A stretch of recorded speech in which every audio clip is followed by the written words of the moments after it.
So I wanted to make a special video just for this. The job fair is going on right now, but here's the National Cyber League. I talked about this before. The National Cyber League started sign-ups 3 days ago, and I highly recommend doing this. That's why I put it at the top of my page here. It's worth extra credit in any of my classes, and you'll find I made a link here to make a little project out of registering. So if this shows you what to do, for this you're going to need $35, and you're going to be able to run a Kali virtual machine. It's primarily originally intended for pen testers taking like 123, but now it covers a lot of aspects of security beyond that. That's why it's appropriate for any of my courses. So you do have to pay to join, but then you need a Kali machine, and I wrote a page explaining how to set up a Kali machine if you haven't done it.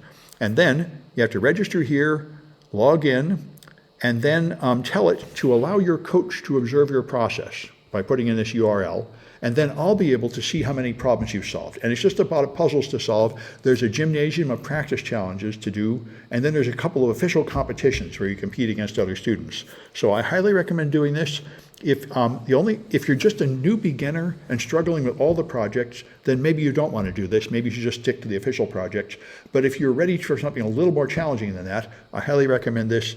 It's well designed, and people have a lot of fun doing it. And we have a Discord server you can join to talk with other students to get help, signing up and solving the hard challenges and stuff in the practice area. In the real competition, you're not allowed to tell other people how to do it, of course. But in the gymnasium, where you practice, it's fine to talk about how to do it. And so anyway, I recommend that people do this, and let me know what your experience is, because I'm in as a coach, but just like the City College system, I don't quite know what the students see.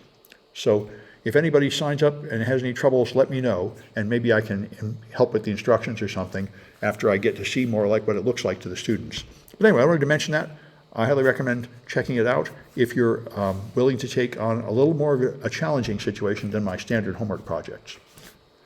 Let's see if there's anything in the chat. Okay, good. So I'm going to stop this one, just make a separate video about that.